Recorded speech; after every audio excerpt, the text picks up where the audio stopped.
Hello everyone, welcome to Okul India के सबसे affordable learning platform में आप सभी लोगों का एक बार फिर से बहुत बहुत स्वागत है। 28 नवंबर 2025 फ्राइडे यानी शुक्रवार का दिन और इंडियन एक्सप्रेस न्यूज़ एनालिसिस की आईना सीरीज लेकर मैं शांतनु सनवाल एक बार फिर से आपके सामने हाजिर हूँ। तो चलिए शुरू करते हैं। तो आज के न्यूज़पेपर पर चले उससे पहले मैं आपको ये बात बता दूँ कि आज से 3 दिन के लिए हमारे सभी कोर्सेज PDF और टेस्ट सीरीज पर ब्लैक फ्राइडे सेल चल रही है। ठीक है, 40% आप लोगों को फ्लैट ऑफ मिलेगा। आपको करना क्या है, हमारी जो वेबसाइट है दैट इज़ okul.co, वहाँ पर चले जाना है और किसी भी कोर्स PDF या टेस्ट सीरीज़ को आप एनरोल करना चाहते हैं तो वहाँ पर आप ब्लैक 40 कोड का यूज़ कर सकते हैं। आपको 40% डिस्काउंट मिल जाएगा। ठीक है, और याद रखिएगा कि ये सेल जो है वो 30 तारीख तक यानी कि इस महीने के लास्ट डे तक, या आप कह सकते हैं कि संडे तक ये सेल रहेगी। तो आप में से जिस भी लोगों को जिस भी कोर्स में, हमारे किसी भी कोर्स में, ठीक है, चाहे जो पहले से कोर्सेज अवेलेबल हैं या जो अभी हमने न्यूली लॉन्च किए हैं कोर्स, चाहे वो आंसर राइटिंग प्रैक्टिस के प्रोग्राम हो, चाहे CSET के प्रोग्राम हो, या फिर आप कह सकते हैं जो PDF नोट्स है या जो प्रीलिम्स की टेस्ट सीरीज़ है, सबके ऊपर एप्लीकेबल है। ठीक है, फ्लैट 40% ऑफ। तो यही जैसे कोर्स मैं आपको बता रहा था 2026 और 27 के लिए आंसर राइटिंग मेंस का कोर्स है, GS का इंग्लिश और हिंदी दोनों में ही रहेगा। 9 मंथ्स का प्रोग्राम एंड 21 मंथ्स का प्रोग्राम 1 दिसंबर से शुरू हो रहा है। आप में से जो भी लोग इंटरेस्टेड हैं वो जल्द से जल्द एनरोल कर सकते हैं। सिमिलरली प्रीलिम्स के लिए 51 टेस्ट की एक टेस्ट सीरीज़ हमारे पास है, जनरल स्टडीज़ और करंट अफेयर्स की। अगर आप चाहें तो इसको भी एनरोल कर सकते हैं और ये जो भी प्राइस आपको यहाँ पर दिख रहा है इसमें आपको 40% का डिस्काउंट मिल जाएगा। ठीक है, और CSET की क्लासेस भी हमारी चल रही हैं, अगर आप चाहें तो इसमें भी एनरोल कर सकते हैं। अगेन 1299 के ऊपर आपको 40% का यहाँ पर डिस्काउंट जो है वो भी मिलेगा अगर आप परसों तक, यानी कि आज से लेकर परसों तक कभी भी इसमें एनरोल करते हैं तो और इस बैच को तो खैर एक और इसमें ऑफर है कि आप इसको 49 रुपीज़ का ट्रायल दे के भी एनरोल कर सकते हैं। ठीक है, ट्रायल क्लासेस आपको 49 रुपीज़ में मिल सकती हैं। उसके लिए आपको ये जो QR कोड या UPI ID दिया गया है इसका यूज़ करना है और 49 रुपीज़ पे करके हमें टेलीग्राम या व्हाट्सएप पर मैसेज करना है। आपको जो ट्रायल क्लासेस हैं, डेमो क्लासेस हैं, वो मिल जाएंगी और उनके बाद अगर आप सेटिस्फाइड होते हैं तो आप रिमेनिंग अमाउंट पे करके फुल बैच जो है उसमें भी एनरोल कर सकते हैं। चलिए अब हम लोग आज के न्यूज़पेपर पर चलते हैं और आज के जो इंपॉर्टेंट आर्टिकल्स हैं उनकी हम यहाँ पर बात करते हैं। तो फ्रंट पेज पर ये लिखा गया है, यहाँ पर एक तो जो शेयर मार्केट है उसको लेकर बात की गई है कि 14 महीनों की जो टर्मोइल चल रहा था, मतलब मार्केट थोड़ा सा डाउन चल रहा था, लेकिन सेंसेक्स जो है वो पहली बार 86,000 86,000 के मार्क को क्रॉस किया है। ठीक है, यहाँ पर ये चीज़ दी गई है। तो इससे खैर हमें मतलब ये पता लगता है कि इकोनॉमिक जो सिचुएशन है हमारे देश में वो थोड़ा सा बेहतर बनी हुई है, ऐसा ये चीज़ इंडिकेट करती है।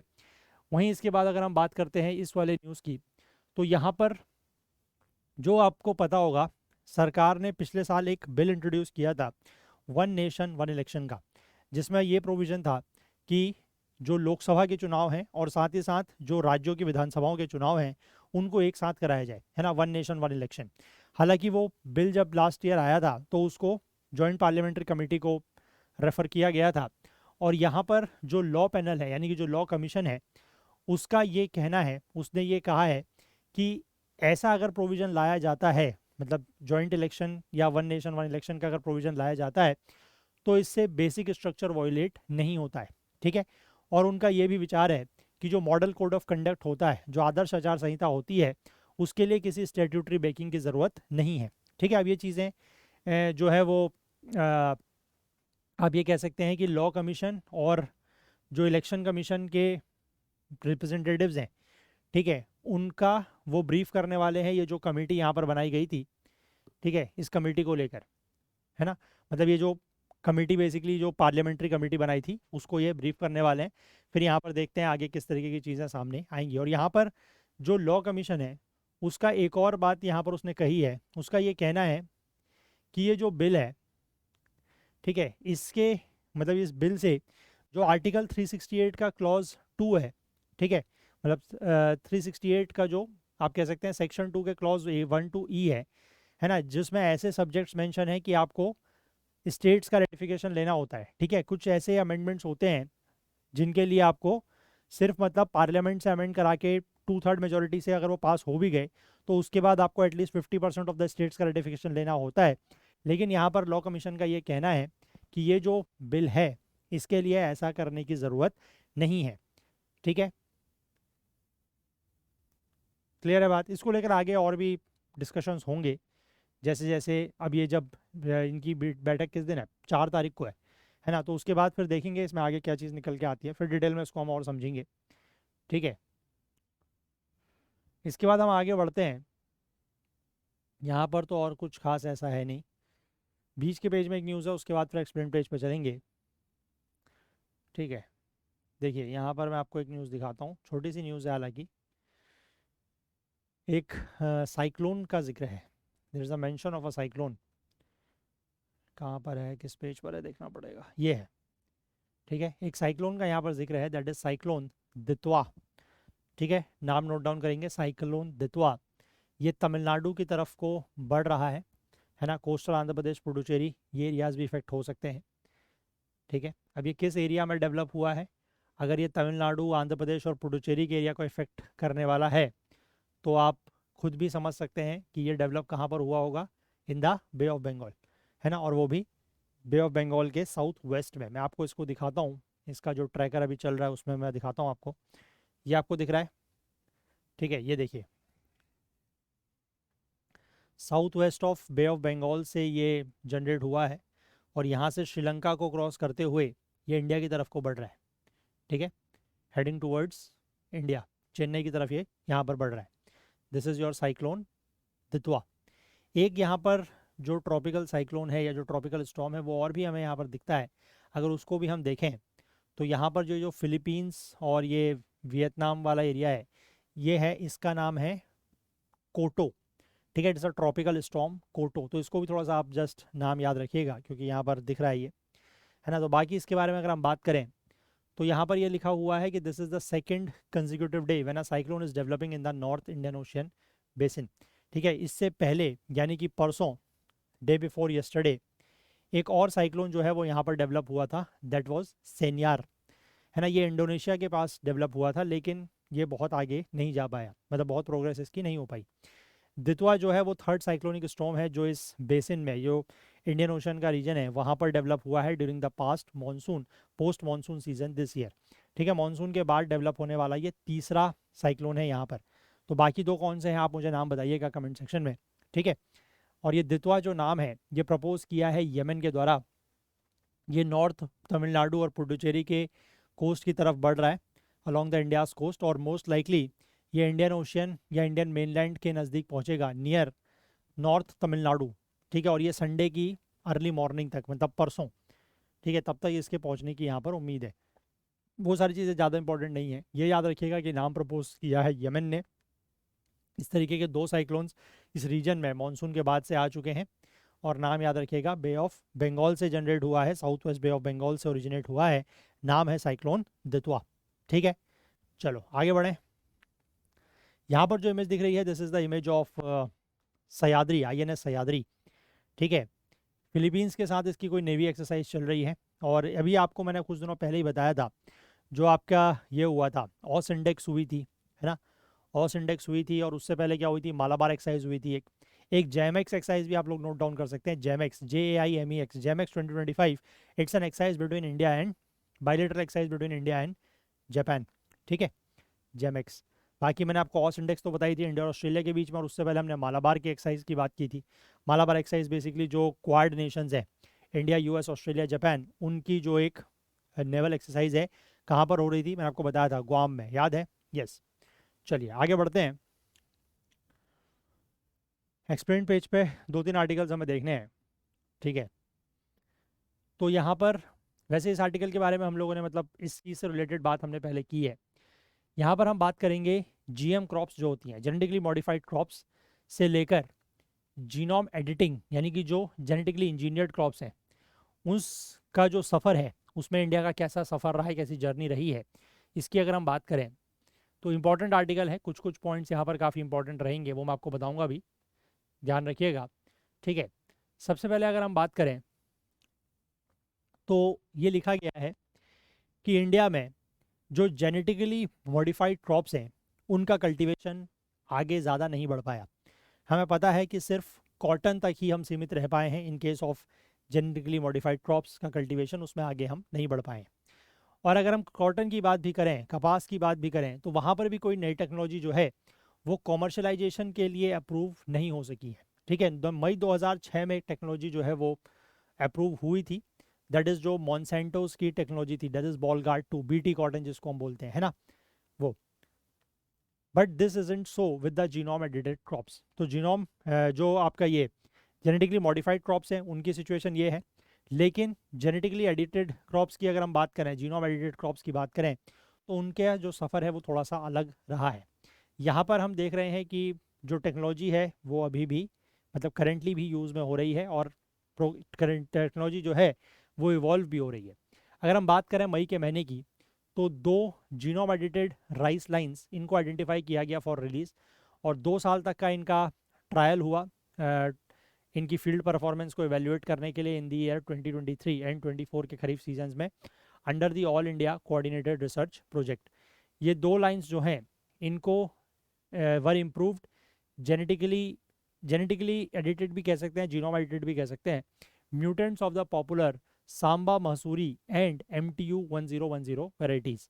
ठीक है, पहले वाले में तो ये देखा गया कि जो सांबा मसूरी को जेनेटिकली एडिटेड किया गया, जीनोम एडिटिंग की गई, तो उसमें ये पाया गया कि उसकी जो यील्ड है, जो पैदावार है, उसमें 19% तक का इंक्रीज़ देखने को मिला है। ठीक है, और ये जो दूसरी वाली वैरायटी की बात कर रहे हैं, इसमें ये देखा गया कि ये ऐसी वैरायटी डेवलप की है कि जो सेलाइन और अल्कलाइन सॉइल्स में भी ग्रो कर सकती है। ठीक है, इसके बाद एक तीसरी जीनोम एडिटेड लाइन भी है जो मस्टर्ड में है। ठीक है, इसका बेसिकली अभी सेकेंड ईयर ऑफ ट्रायल चल रहा है 16 लोकेशंस में in the 25-26 rabi crop season. और अगर इसके रिजल्ट जो है वो अच्छे होते हैं, तो ये जो वैरायटी है that is canola quality low pungent mustard, that is simultaneously resistant to major fungal pathogens and paste.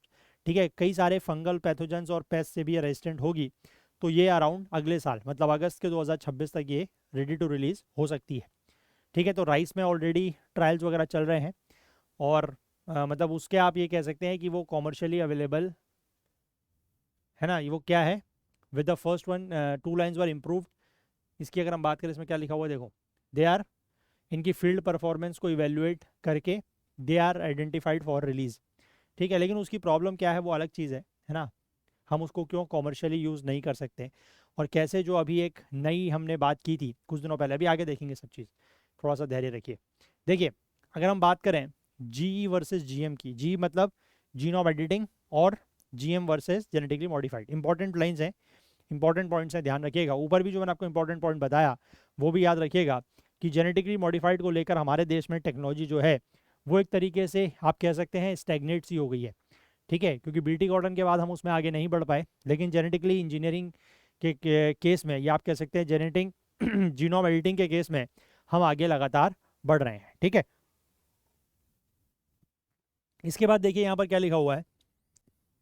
अब यहाँ पर जो इनके डिफरेंस समझाए गए हैं ना, very important from exam point of view, direct आपका स्टेटमेंट फॉर्म में यहाँ से पूछा जा सकता है कि GM क्रॉप्स जो हैं, जो जेनेटिकली मॉडिफाइड क्रॉप्स हैं, इनमें फॉरेन जीन्स होते हैं फ्रॉम अनरिलेटेड स्पीशीज। ठीक है, जैसे कि अगर हम बात करें जो आपका कॉटन था, है ना, मतलब जो BT कॉटन बनाया, उसमें BT which stands for what, BT stands for bacillus thuringiensis.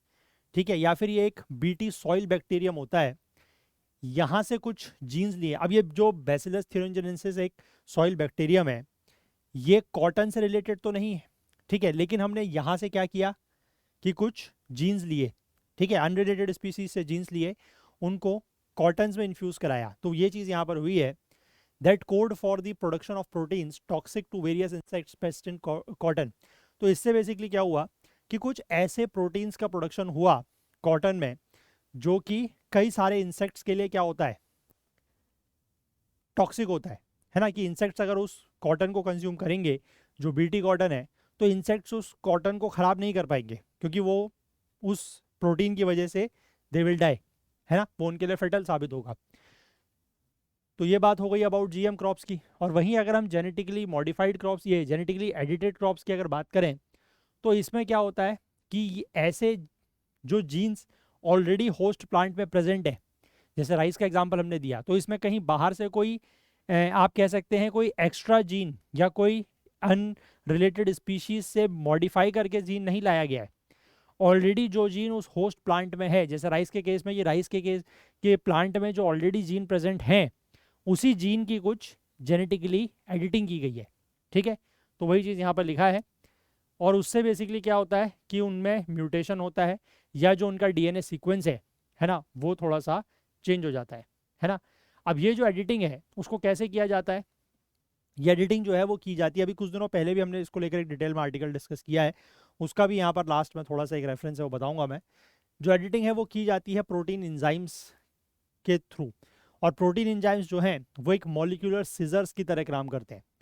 ठीक है, आपने क्रिस्पर टेक्नोलॉजी के बारे में सुना होगा, है ना, तो उसका भी अभी आगे मेंशन होगा, वो देखेंगे, है ना। मॉलिक्यूलर सीजर्स के तरह ये प्रोटीन एंजाइम्स काम करते हैं, जो कि डीएनए को टारगेटेड जगह पर, है ना, कट करते हैं, मॉडिफाई करते हैं। ठीक है, अब इस एडिटिंग का एम क्या है? इस एडिटिंग का एम बेसिकली ये होता है कि जो भी जीन के एक्सप्रेशन और फंक्शन है उसमें हम कुछ डिजायर्ड ऑल्टरेशंस कर सकें, कुछ डिजायर्ड बदलाव कर सकें।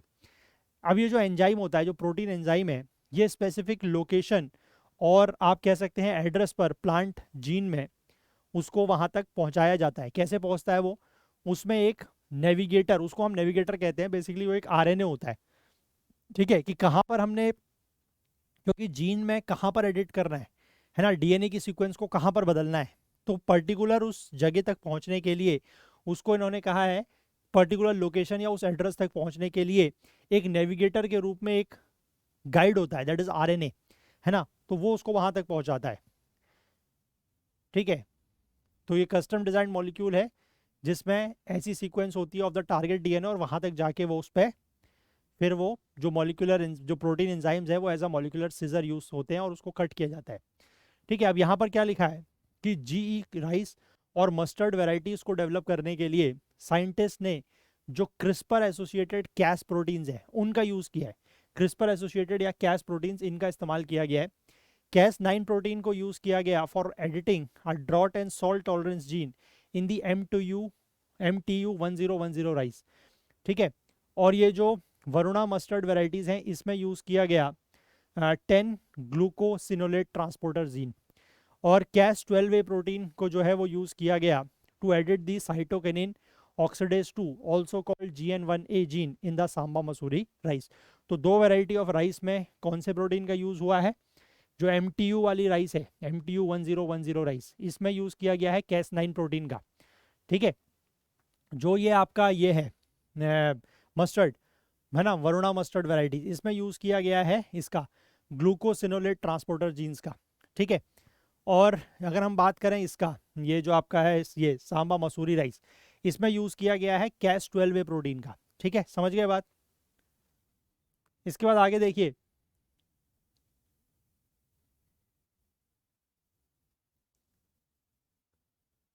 अच्छा एक सेकेंड, यहाँ पर थोड़ा सा इसको आप करेक्ट कीजिएगा।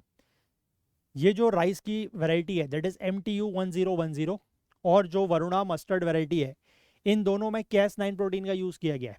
ठीक है, इसमें बेसिकली जो राइस है उसमें ये drought and salt tolerance gene, इनको एडिट करने के लिए, मतलब वो उनकी प्रॉपर्टी है, उस जीन का नाम नहीं मेंशन है, that is drought and salt tolerance gene, उसको एडिट करने के लिए। और ये मस्टर्ड की वैरायटी में अगर हम बात करें तो इसमें जो जीन है दैट इज ये 10 ग्लूकोसिनोलेट ट्रांसपोर्टर जीन्स, इनको एडिट करने के लिए। ठीक है, दोनों में यूज इसी प्रोटीन का हुआ है which act as a molecular scissor, that is Cas 9 protein. ठीक है, और वहीं अगर हम ये सांबा मसूरी राइस की वैरायटी की बात करें तो यहाँ पर जो जीन है दैट इज ऑक्सीडेज, ये साइटोकिनिन ऑक्सीडेज 2, जिसको हम G1A जीन भी बोलते हैं, इसको कट करने के लिए, इसको एडिट करने के लिए कैस 12A प्रोटीन का इस्तेमाल किया गया है। ठीक है, आगे देखिए, आगे ये लिखा गया है कि अगर हम इसके ऑब्जेक्टिव को समझना चाहें, है ना, मकसद को या उद्देश्य को समझना चाहें जीनोम एडिटिंग के, तो हम ये जैसे ये वाला एग्जांपल लेते हैं, जो GN1A जीन है। ठीक है, वो साइटोकिनिन ऑक्सीडेज 2 जो सांबा मसूरी राइस में एडिट किया गया है यूजिंग कैस 12A प्रोटीन। ठीक है, तो इसमें देखो क्या है, it codes for an enzyme that degrades cytokinin. ठीक है, उसमें बेसिकली क्या होता है कि जो मतलब उसकी एडिटिंग है उससे जो साइटोकिनिन है उसको डिग्रेड किया जाता है। ठीक है, साइटोकिनिन एक ऐसा प्लांट हार्मोन है stimulating the formation of spikelets और फ्लावर्स। ठीक है, जो फ्लावर्स और आपका ये बनता है, स्पाइकलेट्स मतलब जो उसके ऊपर बालियां सी आती है, उनके फॉर्मेशन को क्या करता है, स्टिमुलेट करता है ना। तो the more cytokinin accumulation the greater the number of spikelets that develop into grains। ठीक है, by reducing the expression of GN1A gene the degradation of cytokinin is lowered leading to an increased number of grains per panicle that is flower cluster and thereby yields। तो यहाँ पर basically क्या है कि cytokinin का accumulation जितना ज़्यादा होगा, ठीक है, तो उतना ही ज़्यादा स्पाइकलेट्स डेवलप होंगे ग्रेन्स में। ठीक है, और अगर हम JN1 जीन के एक्सप्रेशन को कम करते हैं तो साइटोकिनिन का जो डिग्रेडेशन है वो कम होगा, और उससे क्या होगा कि जो नंबर ऑफ ग्रेन्स पर फ्लावर हैं वो ज़्यादा होंगी, तो उससे ऑब्वियस ही बात है कि यील्ड जो है या पैदावार जो है वो बढ़ जाएगी। अगर हम पॉलिसी पुश की बात करें तो GE प्लांट्स जो हैं they are free from exogenous introduced DNA। इसमें बाहर से तो कोई हम एडिटिंग कर नहीं, मतलब बाहर से कुछ नई चीज़ तो इंट्रोड्यूस नहीं कर रहे हैं। तो ये जो ministry of environment forest and climate change का स्ट्रिंजेंट या स्ट्रिक्ट बायोसेफ्टी असेसमेंट रेगुलेशंस हैं उससे एग्जेम्प्ट है। ठीक है, यानी कि जीनोम एडिटिंग क्रॉप्स के लिए हमें कोई मिनिस्ट्री ऑफ ये से environment forest and climate change से किसी भी तरीके का कोई जो है वो अप्रूवल लेने की ज़रूरत नहीं है। ठीक है, अब ये जो रेगुलेशंस हैं ये अप्लाई होते हैं GM क्रॉप्स के केस में। ठीक है, जहां पर जो whose environmental release not just for commercial cultivation but even field trials and seed production is contingent upon clearance from the genetic engineering appraisal committee under the MOEFCC, that is ministry of environment forest and climate change. तो basically ये जो regulations है ना, वो GM crops के ऊपर लागू होते हैं, और GM क्रॉप्स के केस में है ना कॉमर्शियल कल्टीवेशन के लिए भी और फील्ड ट्रायल्स के लिए भी और सीड प्रोडक्शन के लिए भी, हर चीज़ के लिए जो आपको अप्रूवल है, जो क्लियरेंस है, वो ministry of forest environment and climate change के अंतर्गत एक कमिटी है, that is genetic engineering appraisal committee, GEAC जिसको हम बोलते हैं, उससे अप्रूवल लेना पड़ता है, क्लियरेंस लेना पड़ता है। लेकिन इस तरीके का क्लियरेंस GE क्रॉप्स के लिए लेना ज़रूरी नहीं है। ठीक है, अब इसके बाद ये लिखा है कि the exemption limits approvals for GE crops only at the level of an institutional biosafety committee. ठीक है, सिर्फ इंस्टीट्यूशनल बायोसेफ्टी कमिटी के लेवल तक ही वो एग्जम्पशन लिमिट्स जो है वो GE क्रॉप्स के लिए हैं। Less stringent regulations treating them virtually on par with conventional plant varieties apart, the Narendra Modi government has provided funding support for GE crop research and breeding. ठीक है, मतलब इनके लिए जो वो हैं रेगुलेशंस हैं वो काफ़ी लेस स्ट्रिक्ट है ना, और इनको बेसिकली जो बाकी कन्वेंशनल प्लांट वेराइटीज़ हैं उनके जैसा ही ट्रीट किया जाता है, और सरकार ने इनके लिए जेनेटिक क्रॉप्स के रिसर्च और ब्रीडिंग को लेकर फंडिंग सपोर्ट भी प्रोवाइड किया है। ठीक है, अब यहाँ पर यही लिखा है कि जो 2 राइस वेराइटीज़ हैं इनको इम्प्रूव करने का काम जो है वो 2018 में शुरू हुआ था, 2018 में शुरू हुआ था through the national agricultural science fund, और बाद में 2023-24 के यूनियन बजट में इसको लेकर 500 करोड़ जो है वो भी अलॉट किया गया।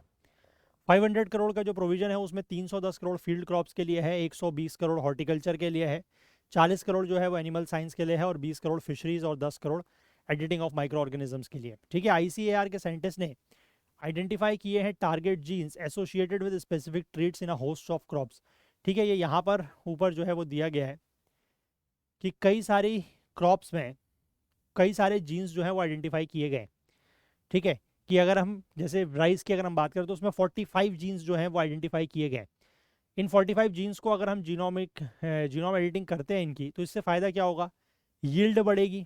ठीक है, वेराइटीज़ की ड्रॉट एंड सॉल्ट टॉलरेंस बढ़ेगी, जो अभी बेसिकली 2 वेराइटीज़ में किया गया है। ठीक है, कल्म स्ट्रेंथ मतलब जो उनका तना होता है ना प्लांट का, वो थोड़ा सा स्ट्रेम हो जाएगा। ड्वार्फनेस मतलब जो प्लांट छोटे रह जाते हैं। Disease and nematode resistance, herbicide tolerance, nitrogen and water use efficiency बढ़ेगी, आयरन बायोफोर्टिफिकेशन बढ़ेगा, डोमेस्टिकेशन ऑफ वाइल्ड वेराइटीज। तो ये सारे जो इस तरीके के करेक्टरिस्टिक्स हैं या ट्रेड्स हैं इंप्रूव होंगे अगर हम इस तरीके के जितने भी यहाँ पर जीन्स इन्होंने आइडेंटिफाई किए हैं उसमें अगर हम जीनोम एडिटिंग करते हैं तो। ठीक है, जैसे वीट, मेज, मिलेट, चिकपी सबके लिए दिया हुआ है इन्होंने, इसको एक बार आप पढ़ लीजिएगा, है ना। अब यहाँ पर ये लिखा गया है कि 178 जीन्स, ठीक है, 178 जीन्स को 24 फील्ड क्रॉप्स में आइडेंटिफाई किया गया है। वो क्रॉप्स इसी तरीके की हैं, cereals, pulses, oilseeds, cotton, sugarcane, jute, tobacco, editing के लिए, है ना। और सिमिलरली 43 टारगेट जीन्स को 16 हॉर्टिकल्चरल क्रॉप्स के लिए भी आइडेंटिफाई किया गया है, जैसे कि वेजिटेबल्स, फ्रूट्स एंड स्पाइसेस, ठीक है। The genes have been selected for their determining और influencing particular traits of interest, ठीक है। तो जीन्स बेसिकली उसी हिसाब से सेलेक्ट किए गए हैं कि वो किस तरीके का जो पर्टिकुलर ट्रेड्स हमें चाहिए, मतलब पर्टिकुलर करेक्टरिस्टिक चाहिए, तो उसके लिए किस जीन में एडिटिंग करने की ज़रूरत है। वो जैसे हमने पीछे देखा ना वो 2 जीन के बारे में, सांबा मसूरी राइस में और वो MTU 1010 वैरायटी में, उसमें, ठीक है। इसमें यह लिखा हुआ है कि इनमें से जितने भी ये क्रॉप्स हैं, इनमें से ज़्यादातर क्रॉप्स के लिए जो जीनोम सीक्वेंस है वो अवेलेबल है, हमें सारे जीन्स पता हैं, और हर जीन की जो लोकेशन है प्लांट के जीनोम के स्पेसिफिक क्रोमोसोम में वो पता है। और एक बार अगर जीन की फंक्शनलिटी इस्टेब्लिश हो जाए तो उसको टारगेट और एडिट किया जा सकता है, मतलब पर्टिकुलरली पता है कि किस जीन को एडिट करने से क्या होगा, है ना, क्या हमें पर्टिकुलर उसका करेक्टरिस्टिक मिलेगा, तो वो चीज़ हम कर सकते हैं, ठीक है। अब ह्यूमन रिसोर्स डेवलपमेंट की अगर हम बात करें, तो जो जीई क्रॉप का डेवलपमेंट है, जीनोम एडिटिंग क्रॉप का जो डेवलपमेंट है, उसके लिए पैसा भी चाहिए और ट्रेंड मैन पावर भी चाहिए, ठीक है। ऐसे ही कोई भी इसको जो है वो एडिटिंग नहीं कर सकता। तो अभी तक ये लिखा गया है कि जो ICAR के इंस्टीट्यूट्स हैं, that is Indian council of agriculture research के 9 साइंटिस्ट को जो है मतलब 9 साइंटिस्ट फ्रॉम वेरियस ICAR के इंस्टीट्यूट से, उनको जो है वो एडवांस ट्रेनिंग के लिए US, यूरोप, ऑस्ट्रेलिया और CIMMYT, दैट इज इंटरनेशनल मेज and wheat improvement centre, Mexico भेजा गया है। और 12 और साइंटिस्ट जो हैं वो अगले महीने या आने वाले महीनों में जाएंगे। इसी तरीके से ये लिखा गया है कि फरवरी के महीने में from the innovative genomics institute which is funded by American biochemist Jennifer Doudna, जिनको 2020 का नोबेल प्राइज मिला था इन केमिस्ट्री फॉर को development of CRISPR Cas9 GE technology, with the French microbiologist Emmanuelle Charpentier. इन्होंने ट्रेनिंग सेशन लिए हैं for the faculty and students of at IARI, है ना। इसके साथ साथ अभी जो मैंने आपको बताया कुछ दिनों पहले, उसका मेंशन यहाँ पर है, कुतुबुद्दीन अली मौला, ठीक है। इनकी एक टीम सीनियर साइंटिस्ट हैं ये at central rice research institute in Cuttack, Orissa. इन्होंने indigenous miniature alternative GE tool to precisely cut and tweak the DNA of plants, मतलब जैसे कैस जो क्रिस्पर टेक्नोलॉजी है ना, उसी तरीके की इन्होंने टेक्नोलॉजी यहाँ पर डेवलप की है। ये कौन से प्रोटीन्स का यूज़ होता है इसमें, जैसे TNPB, या जिसको हम ट्रांसपोसॉन एसोसिएटेड प्रोटीन्स कहते हैं, ठीक है, which is source from another bacteria. The inventors claim, inventors का ये कहना है कि एक तो ये टेक्नोलॉजी सस्ती है, क्योंकि जैसे हमने आपको पीछे जो टेक्नोलॉजीज बताई, क्रिस्पर Cas9 और ये सब, वो टेक्नोलॉजीज उन सब का पेटेंट जो है वो विदेशों में है, ठीक है। हमारे पास उसका किसी का पेटेंट नहीं है। और अगर हम उन क्रॉप्स, मतलब जेनेटिकली एडिटेड क्रॉप्स, जो मतलब फील्ड ट्रायल्स वगैरह हैं और वो सब तो ठीक है, लेकिन अगर हम उसका कॉमर्शियल यूज़ करते हैं तो हमें उन कंपनीज़ को जिनके पास उनका ये है, या ऐसे इंस्टीट्यूट जिनके पास उस चीज़ का पेटेंट है, हमें उनको पैसा देना पड़ेगा कॉमर्शियल कल्टीवेशन के लिए।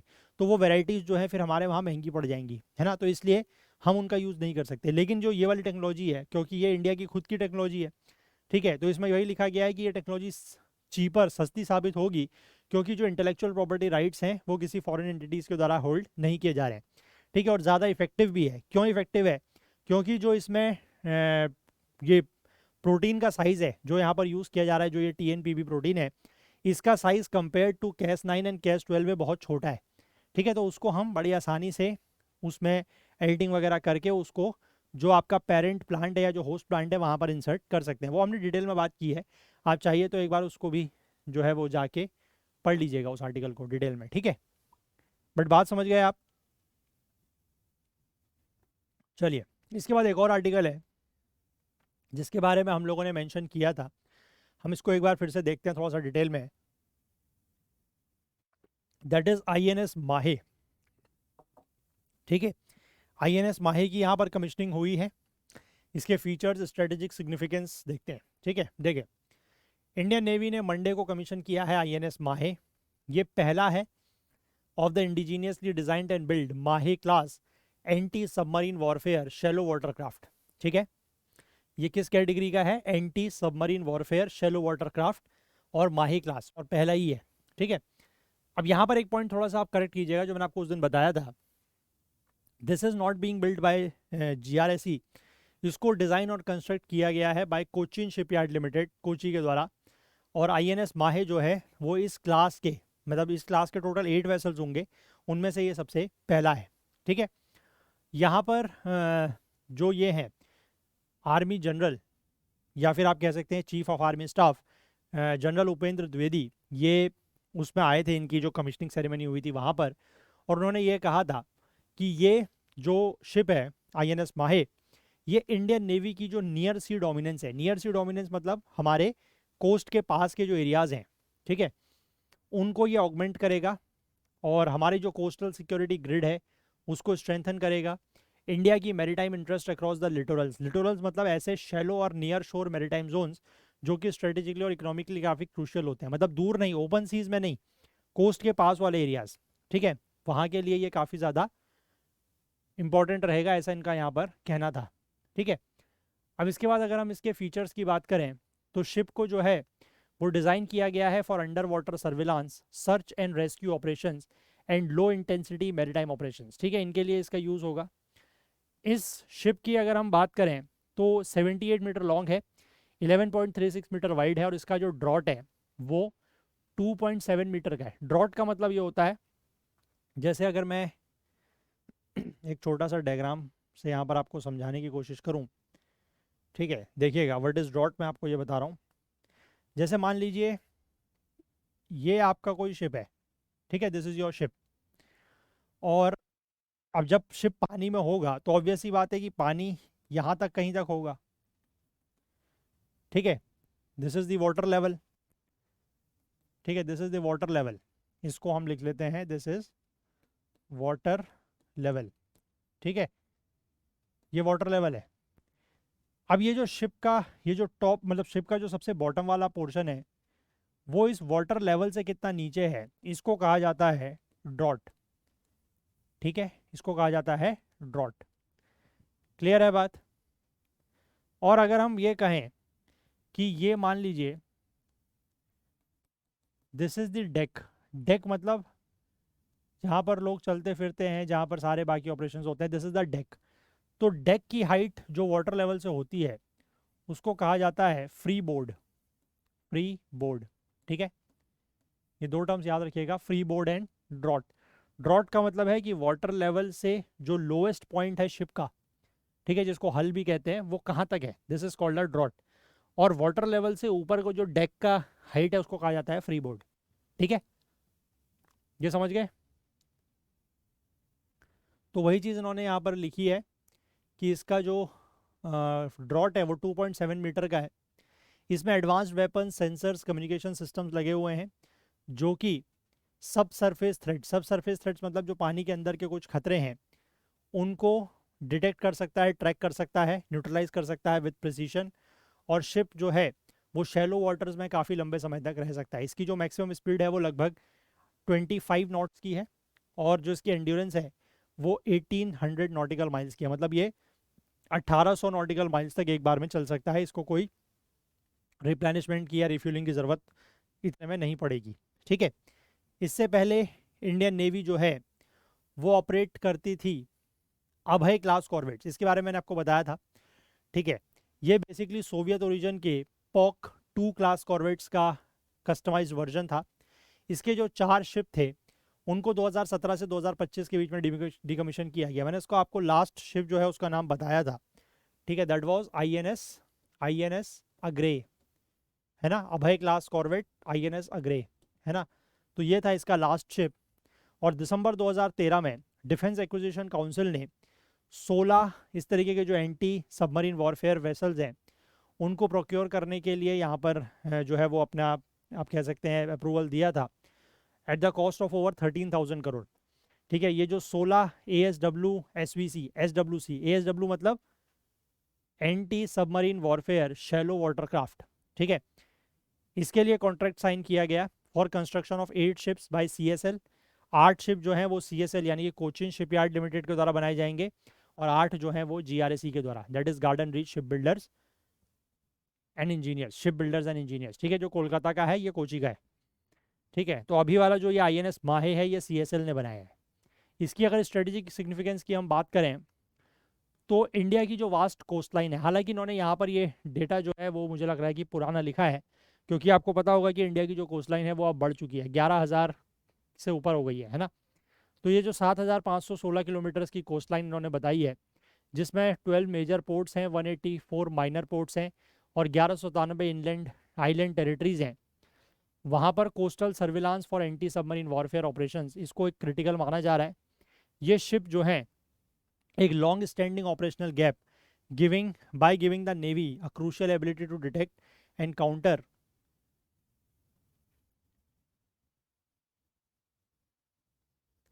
stealthy diesel electric submarines operating close to the coastline, the area where larger surface combatants cannot maneuver effectively.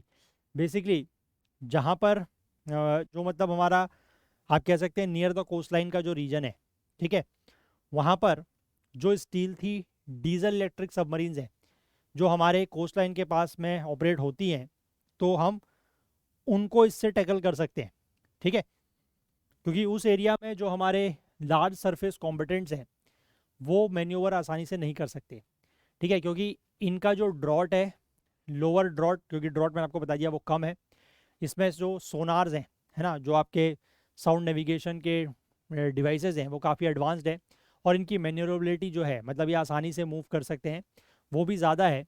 तो इसीलिए ये हार्बर अप्रोचेस को सिक्योर करने के लिए जो मेजर पोर्ट्स तक जो सी लाइंस जाती हैं, ऑफशोर एनर्जी एसेट्स और ऑपरेशनल बेसिस, उनको सिक्योर करने के लिए काफ़ी इंपॉर्टेंट है, क्योंकि ये जो एरियाज़ हैं ये सारे के सारे वल्नरेबल भी हैं और इकोनॉमिकली बहुत ही ज़्यादा वाइटल मैरीटाइम एसेट्स भी हैं, है ना। By strategically deploying 16 such platforms along the littorals, navy ने एक स्ट्रक्चर्ड ASW प्रोटेक्शन वॉल बनाई है जो कि हमारे कोस्टल डिफेंस को और ज़्यादा मजबूत करेगी।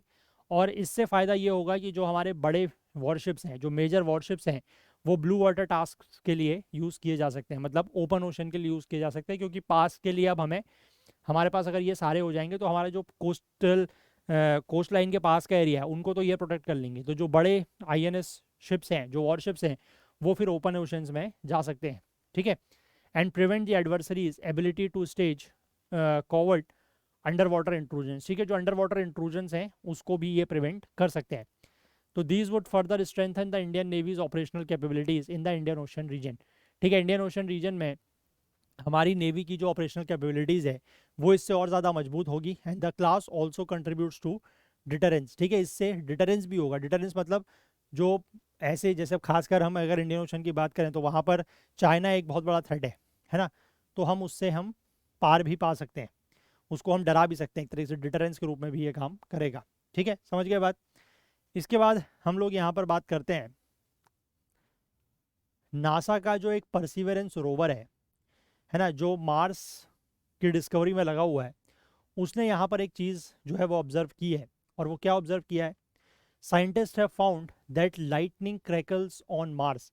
लाइटनिंग मतलब जो बिजली वगैरह जैसे चमकती है, ऐसा मार्स में भी होता है, लेकिन ये उतनी तेज़ नहीं होती, उतनी हाई वोल्टेज नहीं होती जैसे कि अर्थ पे होता है, ठीक है। Rather it is more like the shock you feel when you scuff your feet on the carpet on a winter morning and when and then touch metal.